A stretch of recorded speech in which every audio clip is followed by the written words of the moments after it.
ora everyone, and welcome to this webinar on winter therapeutics, COVID-19 and other respiratory infections. I'm Dr. Louise Kugler from the Goodfellow unit, and I welcome you tonight. We will focus on the latest winter modelling for COVID-19 and other respiratory infections and what therapeutics to consider when. I've got a great lineup of speakers for you this evening, and will provide practical advice and tips on COVID-19, influenza, RSV, and strep throat management. I'd like to start with introducing Dr. Andrew Old to discuss winter modelling and COVID-19 reinfection.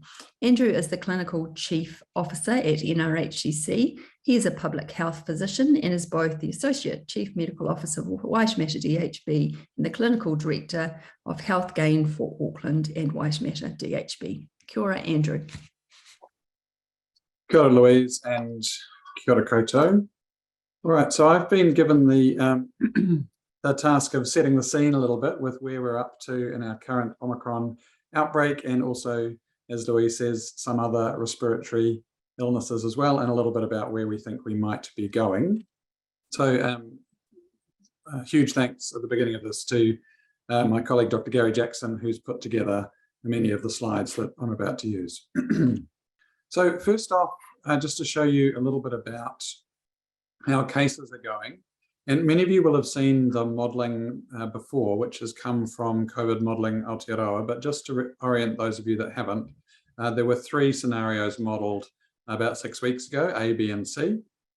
A was a very low transmission model, B was in the middle, and C was probably the most realistic. And it's interesting that that really is what's borne out. So you can see our 7-day rolling average of cases for the northern region there really is quite closely tracking what was modelled for scenario C. You'll notice that scenario C has a rather scary looking uptick coming up. So personally, I'm hoping that we don't continue to follow scenario C, but that's certainly what we're planning for. So overall cases in the northern region are coming down, and they've sort of plateaued now at about 1 case per 1,000 people. But you can see the difference on the slide there from where we were back in the peak, sort of around in the middle of March, to where we are now, and so settling around about 1 per 1,000.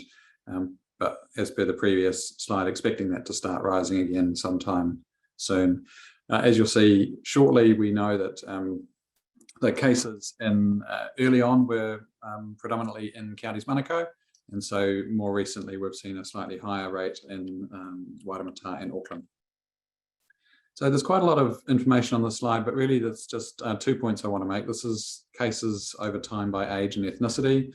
So on the left, you can see that whilst cases over time have been predominantly in younger age groups, what's interesting about this, and this is where that uptick in cases is predicted to come from, is that it's the older age groups, particularly over 65s, where case growth is now starting to accelerate. Similarly, in terms of ethnicity, the early outbreak was very much a Pacific outbreak, and so that population has a relative natural immunity, at least at the moment, and so their cases are growing more slowly, with slightly faster case growth in Asian and other ethnicities who were relatively less affected early on. So if we shift now to look at hospitalizations, again, you can see that for the northern region, they're following the model scenarios pretty closely, and averaging 30 to 40 COVID positive hospitalizations across the region at the moment. And we would expect the same upswing there as cases start to move, particularly into an older age group. Of relevance, and I'm sure many of you are seeing this now with the pressure on the system, this is, the previous slide was hospitalizations, this is occupied active beds. You can see that's a little bit lower, sort of tracking between B and C, but on any given day, we have about 100 patients in hospital across the region with active COVID. So this is putting together the COVID modelling, which is what has been on the previous slides, along with respiratory modelling for admissions, which has used asthma, COPD, infections including influenza, and then RSV as a separate category on top. COVID is tracking very closely to its share. RSV is really not apparent yet, and you can see that in the modelling that's not surprising. We would expect that to be the case. But what's a little bit of a worry is that the influenza particularly numbers are about 4 weeks ahead of where this model predicts. So the overall peak is a little bit higher currently. Now, we don't know at the moment whether that means that we won't get as much influenza later, but obviously that's something that we're just watching pretty closely. One of the things that's been really apparent, and I've only got Middlemore data here, but Middlemore is the emergency department that has been most affected so far. This is just looking at split out emergency department presentations, children's and adults. And so really, I suppose the point of this is just to emphasize that ED presentations are high. Middlemore has had its highest week ever. It's set both daily and weekly records in the last week. And we think that the influenza peak is not even here yet. So we do think that, as I said before, that we are a little bit ahead, but we still think we have a little bit of time to go there. And as I said before, RSV really hasn't started yet. So from a hospital perspective, we think that there's significant pressure to come into an already very strained system. And just a couple of slides on sort of the community prevalence. So this is flu tracker data that just shows all of New Zealand and then the northern region DHBs. And you can see that 2 or more COVID symptoms is more or less back to the reported levels that it was when we had our peak COVID. And we would expect that to continue to rise. This data is to the 29th of May, which is the most recent in this set at the moment. But as you'll see on the next slide, it looks like we are certainly heading upwards from here at the moment. Healthline is another useful measure in terms of people who are phoning in with respiratory symptoms. What you can see on this graph is that the call-in rates for influenza-like illness are higher than they have been in 2020 and 2021, and I apologise for the overlay on the bottom of that graph. The 2020 and 2021 line is the blue line. What's interesting is that they are much, much higher than historical rates. So there's a lot more people phoning into Healthline for respiratory illness than ever have in the past at the same point of the year, which bears out, if you look at the shape, the idea that influenza is arriving a bit early. The caveat for this is that people's behaviour in calling Healthline has been markedly changed by COVID, so there's a little bit of a caution with that. But this one, I think, really tells the story of where we are. This is Auckland laboratory data based on people admitted to hospitals with severe acute respiratory infections. This data is pretty up to date to the end of the week, the 5th of June. And you can see that our hospitalisation rates for SARI, the left-hand graph there, have now well outstripped the peak rate that we saw for SARI infections due to COVID and continuing to climb. And the causative agents on the right-hand side there, again, the isolates have jumped up significantly in the last week, and predominantly influenza. All influenza A, there's been no influenza B found yet, and that mirrors pretty much what's happening in Australia. And of the ones that have been subtyped, a significant number of influenza A H3, which, although the very detailed subtyping is not available, that's likely to be H3N2, which is covered by the vaccine. So I guess there was a lot of data in there and moved reasonably quickly, but I guess the key points are we are tracking, in terms of COVID, we're tracking scenario C, which was the highest of the scenarios. And if we continue to do that, that predicts an uptick in COVID cases starting a few weeks from where we are today, and that we would have a similar sized peak of COVID cases as we were managing in March, but occurring in August, and importantly, probably occurring in an older age cohort than we saw in March due to the waning of vaccine effectiveness over that time. Sidebar, very important for people who are eligible to get their second boosters. The key challenge for all of us in the system is the concurrent pressure from COVID and all these other usual winter things which are now starting to come back. And from a hospital perspective, the estimate is 2 to 2.5 times the usual beds occupied. We would normally have about 400 people in hospital across the region with respiratory illness at any given point in time in winter. That's likely to be 900 to 1,000. And as I say, the influenza appears to be tracking about 4 weeks ahead of where we had predicted it might be, and unsure what that means. The impact of new variants is still unknown, but we are getting increasing detections of BA2.12 and BAs 4 and 5, both in wastewater and in whole genome sequencing. What we do know is that if either of those subtypes become more dominant, then the rates of reinfection are likely to be higher because of relative differences in immunity. There is a lot of work going on at the moment to try and reforecast and remodel what different patterns might look like in terms of reinfections. And as all of you, I'm sure, will be aware, there's a lot of work going on in terms of advice about when to test and how to test for reinfection. So certainly I think that's something that's going to be more information over the next little while. So I will leave it there and pass back to Louise. Thank you.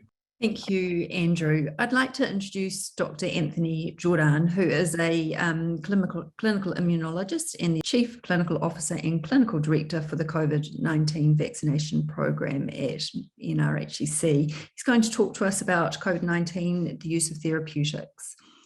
Thank you, Anthony.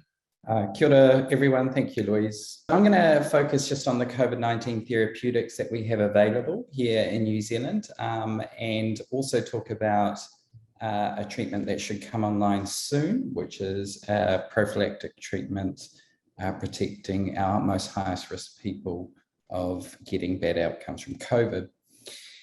I want to focus particularly, obviously, on antivirals and monoclonals being the two treatments that we are predominantly using at the moment, although monoclonals are used at the moment in hospitals. There is the possibility that we'll see, as I mentioned, Evu-Shield becoming available and used in a community setting. A lot of these trials were undertaken during earlier parts of the pandemic, so they were looking at gamma delta mu, and so I just want to present some preprint data on the effect of these treatments during an Omicron predominant pandemic, and then just one brief slide on COVID influenza co-infection, because I know Mike's going to talk more about influenza therapeutics later on. So at the time of the trials, the three treatments that we have available here in New Zealand are Paxlovid, Remdesivir, which is an IV antiviral, not particularly user-friendly, has to be given over 3 days, and it has all those logistical problems of managing COVID-positive patients over 3 days in any sort of setting, and then Molnupiravir as well. These are the predominant studies that were looked at and submitted. They were all for Paxlovid and Molnupiravir, pharmaceutical sponsored studies. EPIC-HR, that trial was in very high risk people. Those that were predominantly very comorbid people that were unvaccinated.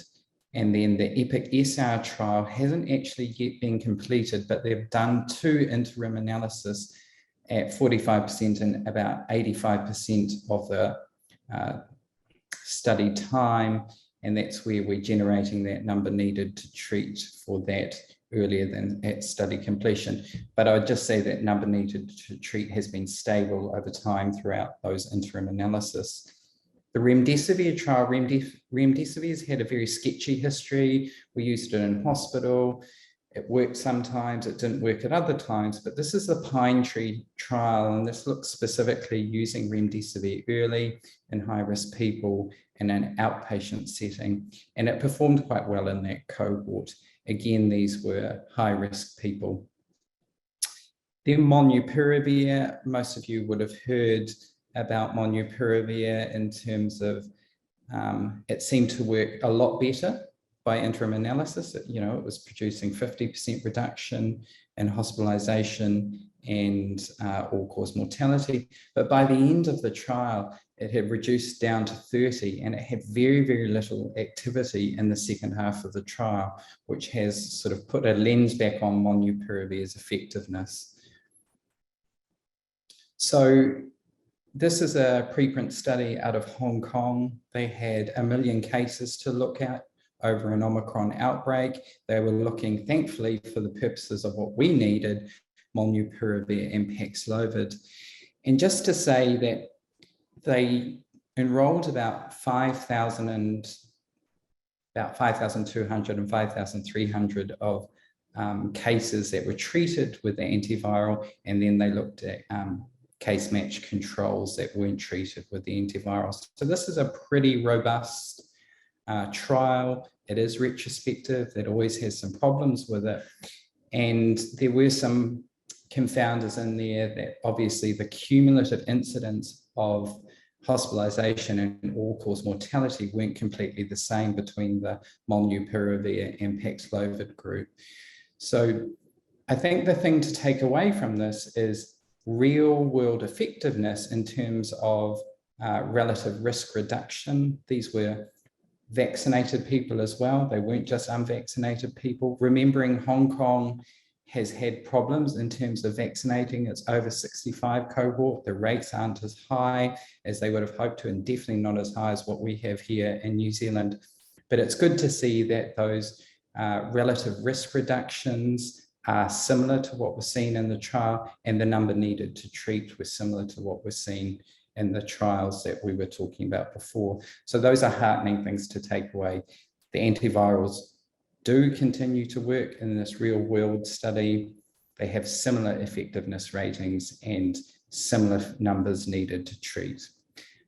They did a similar trial for using antivirals in hospitalized, not very unwell people as well. And that's interesting, and that'll come out soon because it shows that they may have a role to play in early treatment and people turning up to hospital as well in terms of reducing all-cause mortality, ICU visits, and mechanical ventilation. Now, monoclonals, I've put arrows here just to show the monoclonals that we have available in New Zealand. So the Regeneron product, Citruvimab has just been agreed to and will be available very soon. However, those aren't two good news stories because actually in an Omicron outbreak, those two drugs at their current registered doses are unlikely to be active.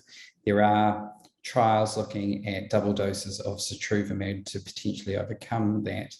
The last column there, Tixagevimab and Civiliximab, is what we know as Evusheld. This is a prophylactic spike protein monoclonal antibody. You give it to someone and it protects them for 6 months. So one injection of each of these two things and it gives them protection for 6 months. And that does appear to be active in vitro studies.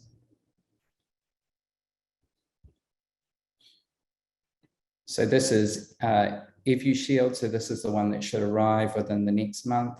This is prophylactic treatment for those that are most at high risk. Think of it as working like a vaccination. Has a half-life of about 80 days, so it only needs to be given every 6 months. It is 2 vials, so it's 2 IM injections, sadly in each buttock. And although it has decreased neutralizing activity in vitro against the Omicron variant, the IC50, so the inhibitory concentration titers that are seen are still effective, looking at the treatment levels that are maintained in people over time. So we expect this drug to continue working. Again, this trial was done in a non-Omicron outbreak, so we just have to be relatively cautious about collecting data on this. So this is from the CDC website saying that of the preferred therapies, Paxlovid is still the recommended therapy. However, as many of you will know, Paxlovid has ritonavir in it. It's a potent CYP3A4 inhibitor and interacts with a lot of medications. That makes it particularly difficult to prescribe, especially for a lot of people who are comorbid and are on a lot of medications. Just thinking in particular about some of our most high-risk patients who are on immunosuppressive treatments for transplants, they had a lot of problems. Remdesivir comes in second there. However, obviously it has the logistical problems of being an IV infusion that needs to be given over 3 days. But again, alternative theories such as molnupiravir are still particularly useful and recommended as alternatives when the other two treatments are either unable to be given or not. Some comments below just on steroids. We're not using steroids unless there's another indication in the non-hospitalized adult. And then just to say that sadly, these antivirals and monoclonals have no effect on influenza. However, they are still recommended for people that have co-infection with COVID and influenza. It's hard to know if you'll potentially have people with co-infection unless we were actively surveilling for this at the same time. And that's it for me. Wonderful. Thank you, Anthony. I'd like to introduce Dr. Christine McIntosh. Christine is a GP and the co-clinical director of the COVID-19 Community Isolation and Quarantine Whānau HQ at the NRHCC. She's going to talk to us about process flow for COVID-19 therapeutics in Auckland. Thank you, Christine. Kia ora, thank you, Louise. Thank you for joining us tonight. So really the bit that I wanted to do, thank you, Anthony, for really introducing the antiviral treatments, is really to think about how we practically go about doing this. And many clinicians who are joining us tonight may have already prescribed these medications, and certainly the feedback that we have is that it is quite a time-consuming process, and we're also finding that in the hubs as well. But I thought that I would share some of our thinking about this. Hopefully you can take away something that will be helpful within your practices to think about how you might implement some processes and support around prescribing these antivirals for COVID. So I think Anthony's really introduced it very well. We really need to think about the antivirals for COVID as Paxlovid being our first choice, because as we've seen in the studies, it has that benefit as far as being more efficacious, but we do need to be very aware of medication interactions and contraindications for use. And practically what we're finding is that the more complex the people are, the more likely they are that it's actually you need to do a whole lot of stopping and starting of medications. And in fact, some people might be on medications where the benefit is in favour of keeping them on that medication rather than starting Paxlovid. So it is a little bit of working through and figuring out what suits the best. Remdesivir being our second line agent, but being an infusion and having some reasonably tight criteria around access, and molnupiravir being our third line agents. Just really thinking about how this kind of practically works. Now, what you may have become aware of is that your new case lists, which are these lists that are now created from the new COVID cases in the system in Auckland and are made available by your PHO, now have information to assist with prescribing for therapeutics. So you can use your new case lists as a bit of a guide as to whether or not, who in your new cases might need to have a therapeutics review. I'll go through in a little bit more detail about what's on those lists shortly. But essentially, you need to have a think, is this person eligible for, potentially eligible for therapeutics? If yes, are they over 18? If they're not over 18, but they have quite significant comorbidities, then it's worthwhile discussing with their specialist to see whether or not that's something that the specialist might consider treating that young person off-label. The next thing is this person pregnant? And just recognising that the oral treatments are in general contraindicated in pregnancy. So that really limits your access. And then just thinking about, what other options you have. and then just following it through. So when should you refer for remdesivir, and you can check the health pathways and see that, or when should you go further down and look to prescribing the Paxlovid. So going on further down, do they meet the, checking if they're not pregnant, do they have either or both of severe renal impairment or hepatic impairment? If no, are there any contraindications to Paxlovid? If yes, think about remdesivir. If remdesivir is not the thing to do, then you're at the molnupiravir. But everybody else who doesn't have the contraindications, then think about the Paxlovid infection. I've briefly gone over that, but basically trying to figure out how this works. And in our hubs, actually, much of the clinical triage can be done by nursing staff before you get to the prescribing. Just being aware of the exclusion criteria. Obviously, they need to have a positive COVID test. They need to be within 5 days of their symptom onset for the oral agent, 7 days for remdesivir. And they shouldn't be requiring any O2, oxygen therapy. Okay, and they shouldn't also be on any antivirals at the time. Now, on these new case lists, so this is an example of one of the PHO's new case lists, as it turns out in their PHO. So I'm just trying to move things around so I can see things. So what you can see here is each of the new cases. They've blanked out the NHI numbers here for privacy, but you can see the type of information that comes through. So this is created in the regional data store using information that has been entered into the region data store through e-referrals from general practice.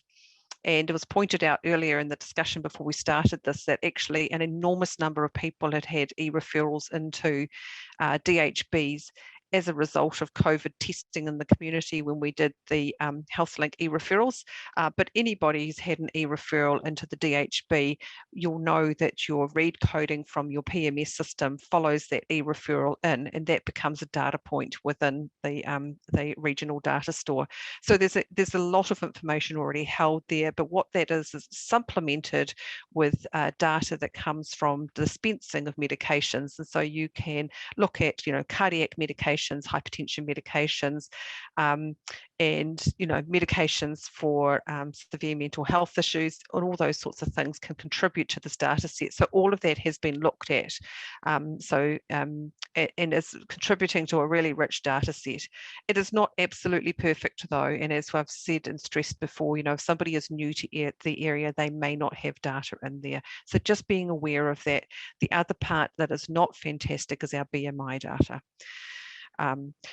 So just being aware of those limitations. So you will be familiar with it. It gives you that COVID risk score, so that COVID triage score, which is a risk of hospitalisation. It's based on the Delta data, so a risk of hospitalisation in Delta. What we're seeing is actually the risk is less than Omicron, about 60% risk of hospitalisation rather than sort of 95% for those at highest risk. So that gives you some idea about how that looks for people in the region.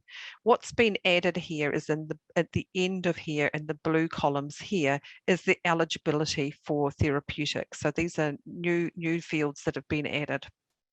If you can read really close there, that you can see one of them is eligible condition for therapeutics, and that's people who have those conditions that makes them automatically eligible. So they're severely immunocompromised, they have Down syndrome or sickle cell disease, and that makes a single disease eligible for therapeutics. And the next bit is the risk factors for therapeutics. So you'll be familiar with the Pharmac scoring system for eligibility for therapeutics, which is a combination of ethnicity, vax status, and high-risk medical conditions. And what you'll see there is a total score, and it goes from 0 to whatever that person scores, so that you can put that list into the order and find those people with the most comorbidities altogether. Now, the final column there is on medical contraindications for Paxlovid. So what we've been able to do is look at the medications that person has been dispensed and look for obvious contraindications that sit in there. And that field is going to go live shortly. It hasn't been live to this point. It's just been tidying up and ready to go shortly. There is a whole lot of information that goes with this. I'm not going to go through this in detail, but you can find this on the health pathway, and it just explains in a more detail exactly what data is available and is not available, and the limitations of that in the new case list. This is also in the health pathways, but something that we found really useful from a hub point of view is actually to have this printed out, and it allows you to follow through and go, actually, according to the Pharmac criteria, is this person Māori or Pacific or non-Māori, non-Pacific, and follow it through, and then look at the total points they get from ethnicity, vax status, and then go through and look at the high-risk medical conditions for severe COVID, and it just allows you to find a way through of getting that scoring in a sort of a rapid way. If we actually look at the data for our COVID cases, and CK, who's our data scientist, has been looking at this, and he looked back through 30 days from the 24th of April through to the 23rd of May, and actually looked and said, actually, how if we use these tools that we've got for the region, and if we looked at the number of risk factors, what percentage of our COVID cases would fall into this group that would need a therapeutics review. Because it's not perfect, I do suggest in general practice that if you can, if you've got capacity to do so, look at people that have got 3 or more factors, because there may be some things missing. For example, BMI might be missing. Okay, and so there might be an element missing from those factors that would make that person eligible. And I think it's reasonable to look from 3 factors upwards to say, actually, are there additional things that you can find in your own notes for this person that actually gets them to 5 points?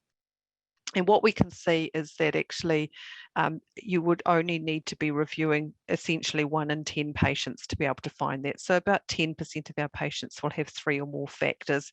If your capacity is low, go for the gold, go for 4 or 5 or more, okay? But, you know, if you've got capacity, just briefly look at those 3s and say, actually, are they in or are they out?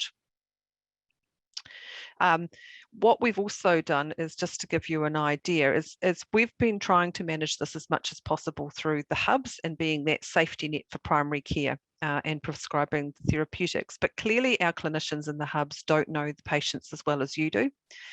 You might know a lot more additional information than what we have through the tools that we have available to us in the region.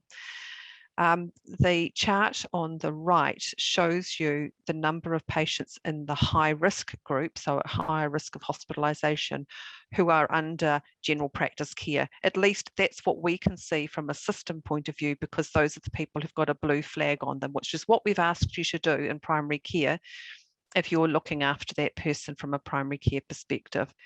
What I would say is I suspect there's a lot more care going on in the community than this for people with COVID. But what I would ask you to do, please, it's my plea to you, please, do, if you can do nothing else than 3CM, please raise that blue flag so that we're not duplicating care and tripping over each other. And I think this is my plea, particularly as we hit this winter surge, because we've really got to think about how to best manage care across the system, and we don't want to be tripping over each other and duplicating care. And being a GP myself, I know that you're likely to know your patients the best, and you're likely to probably be able to prescribe therapeutics quicker than we can at the hub, in the sense that you know your patients, you know a lot more information about them, and you'll be able to get there quicker. If you can't, if you just don't have capacity, we are safety netting it to a degree, but we just don't feel at this stage that we're going to, in a big surge, going to be able to manage all the prescribing for therapeutics from the hubs alone. It requires a lot of clinical support. Lot to go through there. But what I would say is that all this information is on the health pathways, including some more information about what's going on your new case list. So you can have a read through and you can understand better exactly where that information is coming from and how you can use that to help with your prescribing of antivirals in the community. Thank you. Wonderful. Thank you, Christine. And that's a great point about logging into CCCM, because it helps us at the case investigation stage too, and we're not falling over each other. We've got everybody doing the appropriate job. So please, a plea from the contact tracing Yeah, in I think general. it's critically important. It actually allows other people in the system to know exactly what's going on, and then we're all working collaboratively then. Otherwise, we're a little bit, we are completely blind to what's happening in primary care otherwise. So, yep, it is a plea from Louise, who does also do that job in case of investigation. So thank you, Louise. Yeah. All right, thank you, Christine. We're going to move off COVID now for a moment onto RSV, and I'd like to introduce Dr. Adrian Trenholme, who's a paediatrician from Kids First in South Auckland and a senior lecturer at the Department of Paediatrics at the Auckland University. Tell us about RSV and therapeutics, please, Adrian. Kia ora, everyone. Thank you for inviting me to talk on the change of virus, which is my passion for kids and has much more effect on children than others. So we're going to talk about palivizumab, which is a monoclonal antibody. So this is a monoclonal antibody. It's been around for over 20 years throughout the world, and you can question why we've not used it before, but it is expensive. And so it's never been used despite our very high RSV rates amongst Marian Pacific infants, and is the cause of the yearly massive rise in hospitalizations for children. Now, the studies do show in both premature high-risk infants and other infants a 50% reduction in RSV, lower respiratory tract infection hospitalization. So it's effective and it's safe, and it's been used throughout the world. And it's particularly used in the Mediterranean and America for PREMs and other high-risk infants. It is a monthly IM injection ×5, and there are some new ones in development, particularly Nursemivir, which we hope will be available in the next couple of years, which is once a season.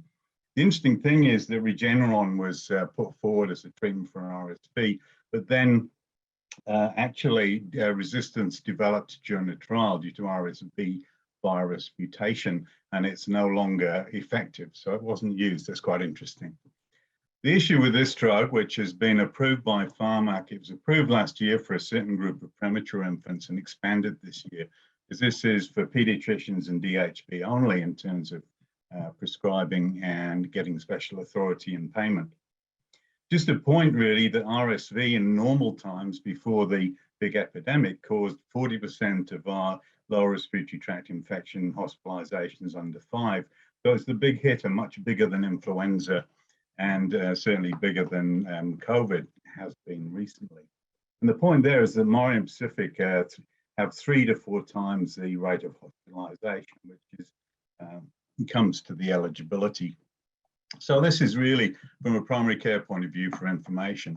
So we're only looking at this monthly monoclonal for high-risk infants. So the new one this year is that children who are ventilated in the community who are under 2 years of age become eligible, and this is for a 6-month prescription. The second group is hemodynamically significant heart disease, and that's for children under 12 months, very specific conditions, and we'll look at that in a second. So that's ventilated kids in the community, hemodynamically significant heart disease under 12 months. And the third group are the premature neonates. So the first of those is all those under 28 weeks who are under 12 months of age, and they're all eligible. And then interestingly, for the first time that I've seen, premature neonates less than 32 weeks, age under 12 months, and either all Marian Pacific or chronic lung diseases defined by oxygen requirement and other things, which is specified here.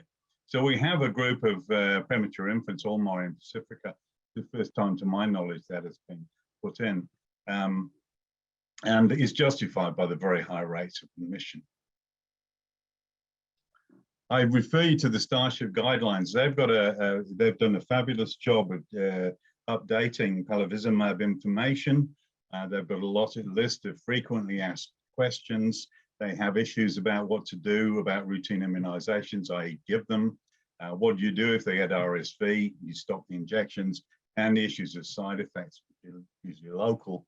And they also link them to the Kids Health RSV page, which by now I find very useful to know what RSV is. And this was all sparked off by the big RSV epidemic like last year, although we've had a winter peak of RSV ever since I started at Middlemore in '85. So just to mention that palivizumab is 15 milligrams per kilo. Each vial is 100 milligrams, and it's very expensive So we have to use the vial to its maximum, which means we often have to treat 2 or 3 people to make the most of each vial. And obviously, if you're 3 kilos, that's only 45 milligrams. You need 2 children to use the vial. And this is all from Pharmac.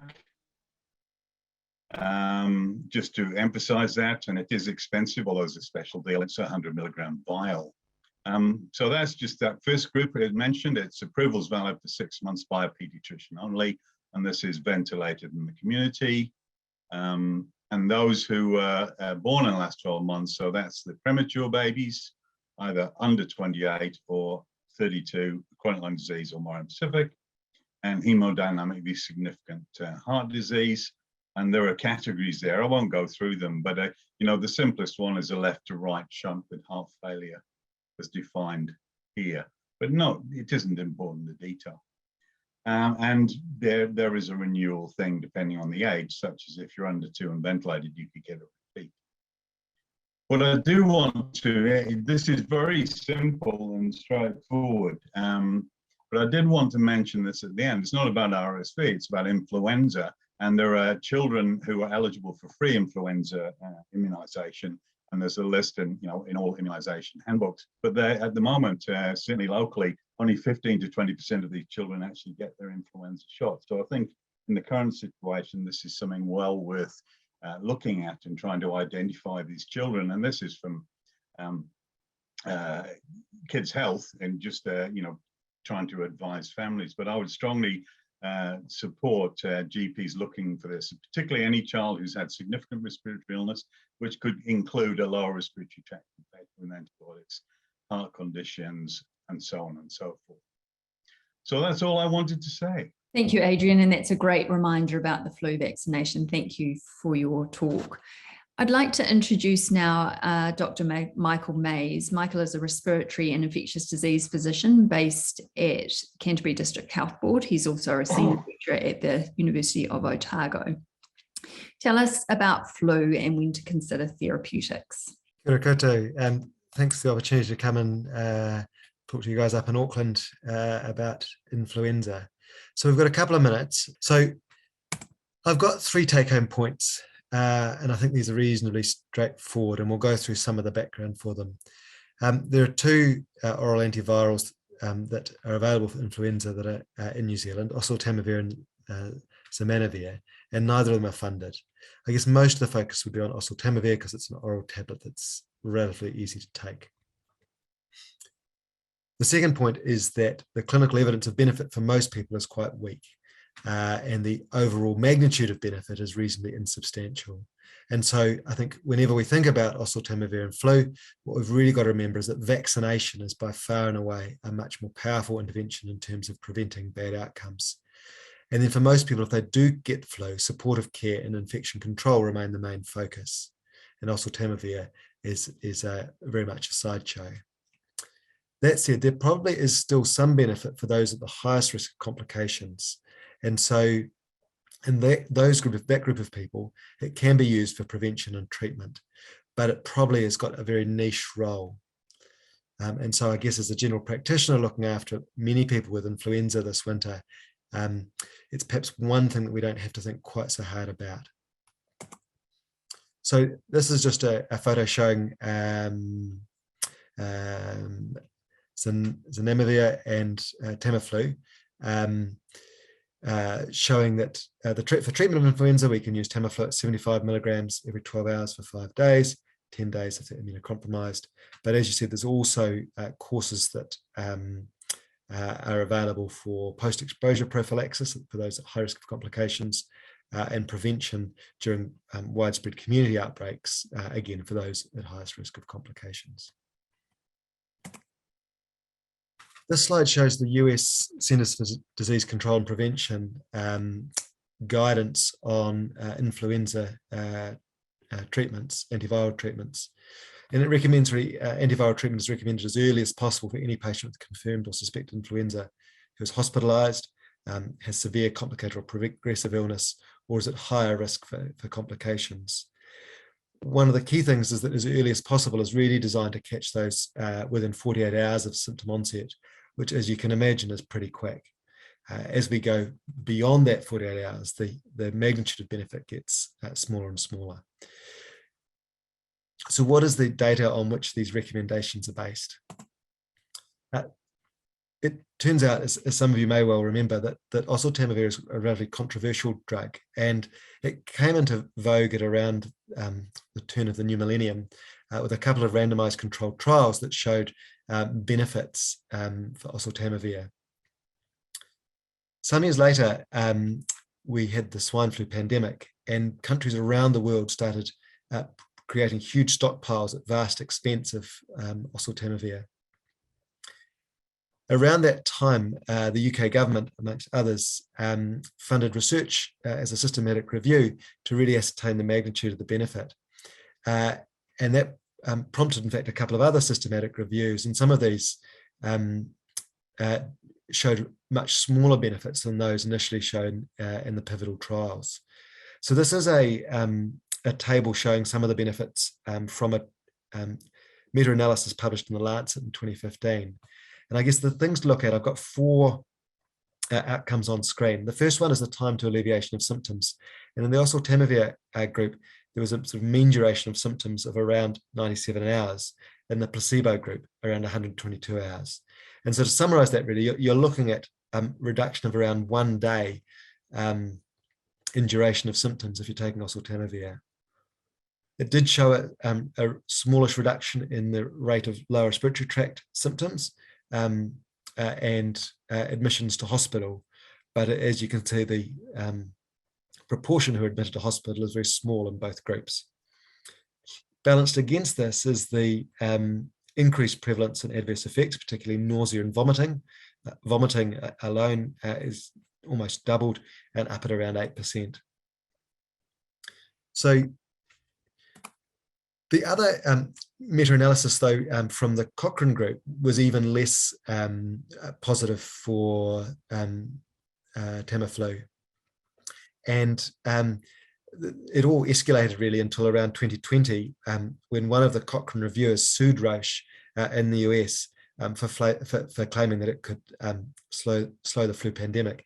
And the amount he sued them for, I think, was 130 million, which was the cost of the stockpile the US had made of the drug. So, and he was and remains, I think, quite passionate that the claims of benefit of this drug have been somewhat overblown. However, it's not the whole story, and in fact, precisely because it was stockpiled for the swine flu pandemic, there's been a huge amount of data published since then.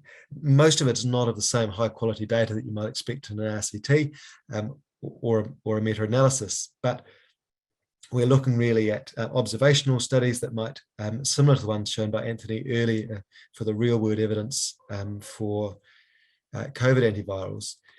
These were sort of propensity matched observational studies. And the graph on the left shows you the predicted cumulative incidence from ICU mortality among patients in Spain treated when they were admitted with influenza-related pneumonitis. The group in blue who got early oseltamivir had a lower ICU mortality than the group who had later oseltamivir. Similarly, if we look at the table on the right of screen, this shows data from an individual participant meta-analysis published in 2017, looking at the impact of outpatient neuraminidase inhibitors on people with H1N1 pandemic 09 influenza who were considered at high risk of hospitalization. And they found an adjusted odds ratio of around 0.24, or about a quarter. But remembering again, if we go back to that original meta-analysis, the overall chance of hospitalization remains low. So the absolute benefit does not necessarily remain high. But I guess the sicker and more vulnerable you get, the greater the benefit. So the other place that they've been used is as prophylaxis, that is to prevent treatment. And this is from a systematic review published in 2011, so before some of the more controversial data has come out, that suggested that there was about an 81% efficacy in preventing proven influenza infection. Again, I'd highlight that this relates to infection, and there's no data really on preventing complications or bad outcomes from influenza by giving it as prophylaxis. But there is, I guess, a reasonable logic that if you can prevent infection, you're more likely to prevent bad outcomes from the infection. So take-home points again, just to reiterate that it's not funded for outpatients in New Zealand. So patients will be looking at funding this themselves, and the cost would be, I understand, is around $60 to $80 per course. So it's not an insubstantial cost. Balanced against that is the clinical evidence for benefit is pretty weak for most patients. And so the vast majority of patients who we'd be seeing with influenza, it would probably be of very limited value, particularly if they're coming in after 48 hours. And so really, again, if we've got limited energy, as I think we're all going to have this winter, focusing on vaccination to prevent illness, and then followed by supportive care and infection control, should remain very much our main focus. Perhaps if there's one other take-home message, it would be just don't perhaps completely forget about oseltamivir. If you do have patients who are at very high risk of complications, then either liaising with hospital specialists about prescription or discussing with the patient around self-funding might be appropriate in that really niche group. All right, thank you very much. That's all I'm going to talk on today, but happy to answer questions later. Thank you, Michael. I'd like to introduce Michael Hammond now, who is the project manager and pharmacist for Auckland and Waitemata DHB's primary care planning and funding team. He's leading the rollout of COVID-19 vaccination in the community pharmacies across Metro Auckland. So Michael, tell us about what pharmacy can offer patients to help manage their flu-like symptoms. Thank you for the introduction, Louise. So yeah, I'm going to talk a little bit about what pharmacies can offer patients to help manage their flu or flu-like symptoms. So first off, though we've just heard about its limited efficacy, pharmacists can sell Tamiflu or oseltamivir to patients who meet a specific set of criteria. So that does provide another access point for certain patients to get this medication who may benefit from it. Pharmacists can only supply it within 48 hours of symptom onset, but that's in line with the efficacy of the medication dropping off substantially after that point. And again, as already pointed out, it's not funded by this pathway, and not all pharmacies will carry stock of the medication due to its level of use. And the price can really vary between pharmacies, anywhere from $50 to $80, $90, depending on where the patient goes. It's important to note that this pathway only applies to adults and children aged 13 years and over, and only for the capsule formulation, so not for the liquid. So wouldn't be a suitable pathway for anyone with swallowing difficulties or something like that. Pharmacists will refer to a GP where appropriate red flags are raised, and will follow this clear flow chart on who's a suitable patient to prescribe it for and sell it to. The most important point to raise with the Tamiflu supply is, again, ideally we don't want them presenting into the pharmacy with these symptoms. So pharmacists are very accessible over the phone and can do pharmacist-only consults over the phone, and many pharmacies now do deliver medications as well. So in terms of symptomatic management, I'm not going to go into all the different nasal sprays, cold and flu combinations, because most people here are quite aware of those products, but it's more that to highlight that pharmacists can provide supportive consultations on a number of different OTC products that are going to help provide symptomatic relief for the flu sufferer. And in conjunction with this, they're going to ensure that the product is suitable for the patient, checking their medication history or interactions or problems with their comorbidities. So we're going to make sure it's suitable to the symptoms they have and their concurrent conditions. And again, so they are accessible via phone when someone's got respiratory symptoms, ideally, and they've got really good relationships with their patients, like general practice does, and can be the first point of contact. So they can really screen those patients to check do they need to be making an appointment to see the GP to get a high level of more intensive level of care, or can they manage the symptoms at home with the advice provided and products that could be delivered that they can purchase over the counter?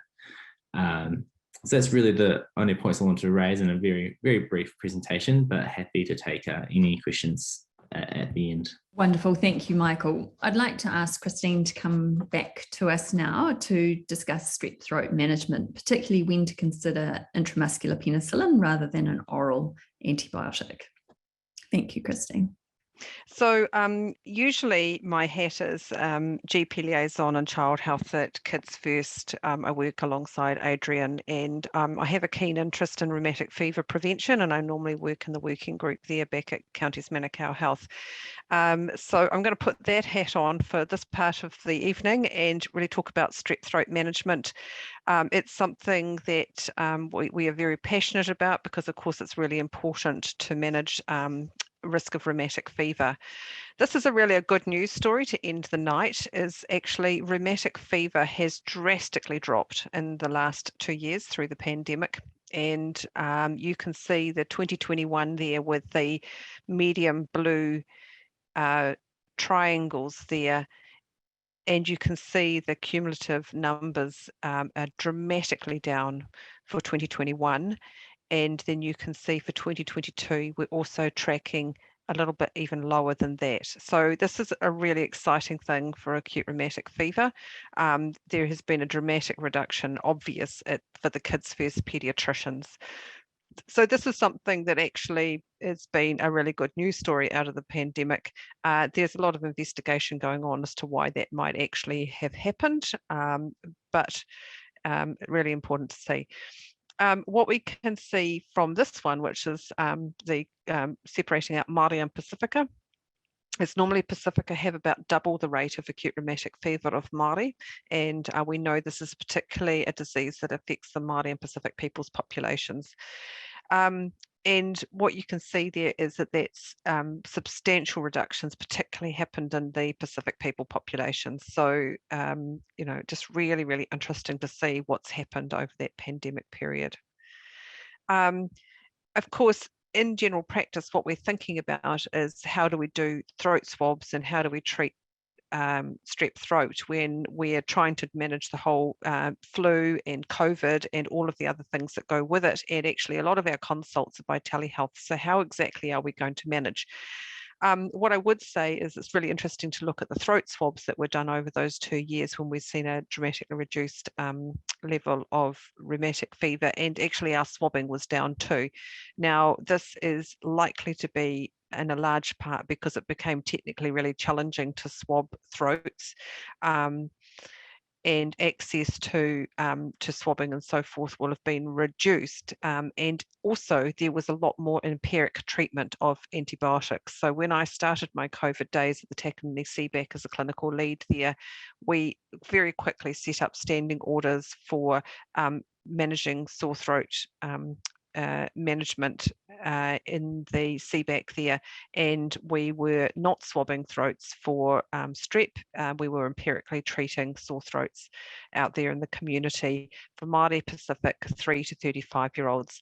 So it's hard to know exactly what the factors are that have contributed to the dramatic reduction in rheumatic fever, and certainly that's great research fodder. But what I would say is that we need to keep up the great effort.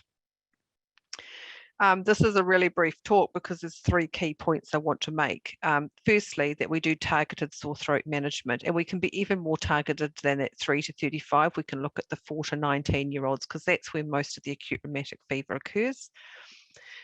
The second point is swab or not swab. Look, we're not going to get precious about this. So option 1, swab if you can, and if it's not creating barriers for patients. So in fact, you know, the patient can get in, they can get a swab done, they can get it done in a timely way. Or is it creating complexity with practices? Because I'm very much acknowledging that primary care is extremely busy out there, and you are suffering the same staff shortages the hospitals are experiencing. So look, let's not put barriers in the way. If you can't, get patients in to swab their throat, just start empiric antibiotics as option 2. Just start empiric antibiotics. It works really well. You can do it by a telehealth consult. Obviously, if you do swab and you start empiric antibiotics, you can stop the antibiotics if they're Strep negative.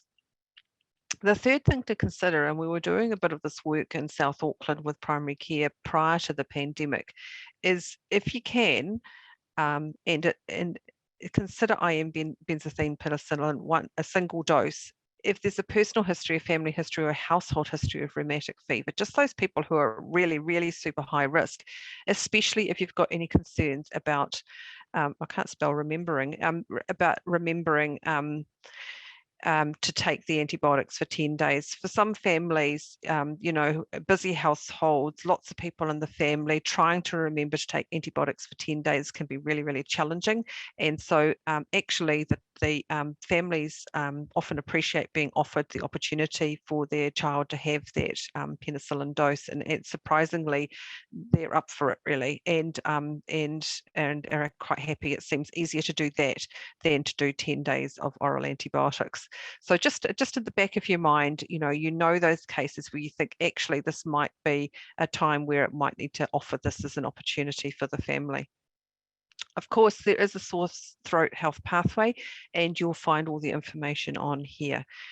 So really important that thinking about in your practices when you're doing that COVID screening, that you're asking about sore throat, that's triggering their thinking about Māori Pacific 4 to 19-year-olds. Not only do they need a COVID test, you need to ask and deal with the sore throat management as well at the same time.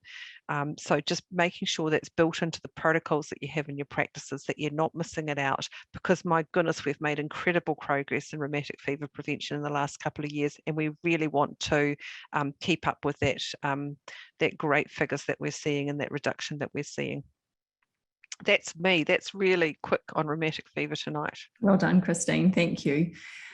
Right, we'll move on to our Q&A, so I'll invite everyone back to the floor.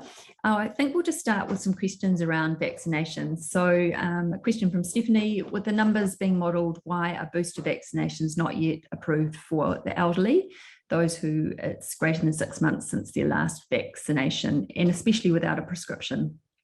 Anthony, can I ask you that one? Yeah, so this is a really good question.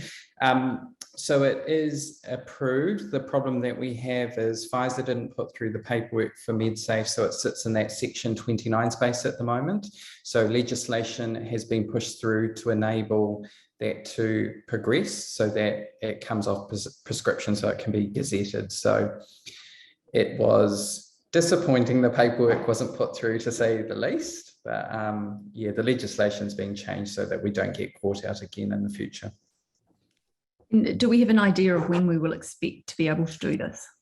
The second reading of it is next week. So hopefully by the end of that week, we should have that gazetted and on its way. Great, thank you. Christine, perhaps a question to you. A move towards including children who are admitted with COVID to get a free flu vaccine. Can you comment on that? Children who've had an admission with a respiratory infection in the 0 to 4 age group are eligible for free flu vaccine. They already are. You don't need to look any further. And so what I would say is in your 0 to 4 age group, the children need to either have had a respiratory infection or they need to have substantial, you can see the kids who have ongoing problems with wheezy illness. They may not have needed an admission to hospital, but if they have ongoing wheeze, substantial respiratory illness, then they're eligible for a free flu vaccine. Please vaccinate them. Please vaccinate them. Vaccinate them. Again. All right, I'm just going to pick up on a question that was asked around the definition of fully vaccinated, because I think it's a really valid question. So fully vaccinated, according to the Ministry of Health, is 2 doses or 3 if indicated. So a booster dose isn't required to be fully vaccinated. Can I ask someone to comment on that? I completely agree. I answered that question in the chat. I think it's something that we keep pushing back to say, can you validate the evidence that in an Omicron outbreak, that someone who's 6 months post their primary course is still considered adequately vaccinated. And the terminology is loose in the pharmac criteria, if you're thinking about antivirals in particular, which is what I think about, in terms of have likely responded and have adequate protection from vaccination. So there is a little bit of wriggle room in there. Although if you go to the ministry website, they do try and define it a bit more. But we've definitely fed that back on multiple occasions, that it's not a one size fits all in terms of if you haven't been boosted. There are a lot of people that I consider inadequately vaccinated. And just some questions about rheumatic fever, perhaps, Christine. So are we expecting a resurgence and an up in our case numbers from COVID overtaking all our thoughts and what have you over the last few years?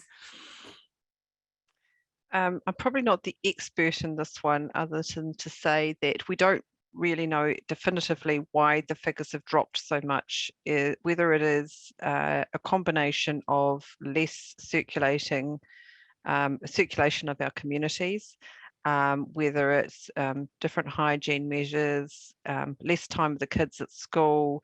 It's really unclear exactly why it is that the rheumatic fever rates have dropped so dramatically. And I think it is a good news story in all of this, because there are a lot of things in primary care where things have gone the opposite direction. So I don't think I can tell you anything definitive as to why it's dropped so much and what the actual cause of that is. But what I think that we're aware of is that the kids are all back at school, and we are all circulating in the community. We're hopefully wearing our masks in crowded environments and so forth. But what we are probably going to see is we're going to start to see those bounce up again, I suspect. So I think we just need to have the vigilance for it in the winter that's coming, just as we're going to see everything else bounce up. And, we're seeing the flu and we're likely to see RSV.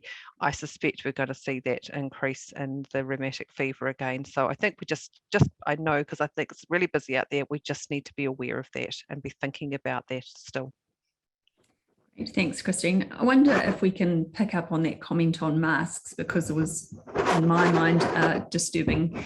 Masks are no longer to be mandated in schools. And I look at this data and listen to the presentations tonight and I think, oh dear. So, Andrew, what are your thoughts about masks in schools? That's a great question, Louise, and I think there's been quite a lot of commentary now with the cabinet reshuffle that happened yesterday about whether we might see a change in the advice on masks, with Minister Verrill picking up COVID response and Minister Hipkins moving out of education. My view is that masks are a really useful and effective tool for preventing the transmission of respiratory infections. We know that we've got a lot of respiratory infections around now, not just COVID, but other things. And we also know how important it is to keep kids in schools and the harm that comes indirectly when people are constantly in and out of school and teachers are off sick and those sorts of things. So personally, I'm very supportive of schools having requirements to continue to use masks. We're quite fortunate that the primary school that we go to is one of the few that still has them, and interestingly we've lost very few days with teachers off and things as well. So yeah, certainly my view is that we should be doing that in schools. I think schools have wised up to that too. Both the schools that my children go to have reinstated masks. So it's because it was just simply too many teachers off and too many children off. Great, thank you. Yes, and I suppose the message that I've heard loud and clear from all of you tonight is do the basics well. So immunise, use masks, open the windows, keep your distance, all those very basic things, and obviously boost if you're able to be boosted. Christine, I suppose a question that again is coming through a lot is GPs are exhausted. They're being expected to do care 7 days a week. And we're looking at these numbers going into winter and, it's looking a little bit dismal. So what can GPs do to get the help and support they need? What would the suggestions be there from you and the team?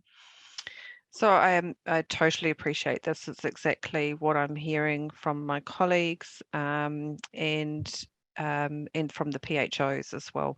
And this is actually a piece of work that has been ongoing for quite a while now. NRHCC is thinking about how to support primary care.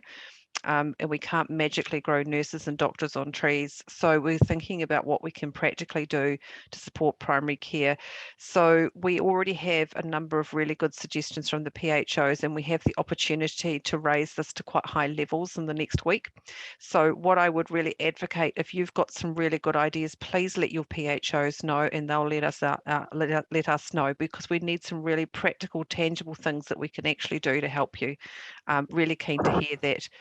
I would say that in Auckland, I think the comment was there about the hubs not supporting elsewhere in the country. There is a variable model of care in other places in the country, and currently our hubs do support care for people who become positive over the Friday, Saturday, Sunday in the hubs, and they will also ring your people who you yellow flag in Auckland, who you're more concerned about, so that actually you truly can take the weekend off in Auckland. I know that's not the case for other parts of the country, but I just would advocate that you do let your PHOs and you talk to your hubs about that, because actually I think it's all important that we all can take a little bit of time off to recharge our batteries, and I think that's really, really important that we advocate for this. And actually I think that's something that perhaps we need to, as a result of that comment tonight, really escalate through. I'll do that through the channels I can do, to say actually that's a really important part of it, that we all get the opportunity for some days off to recharge.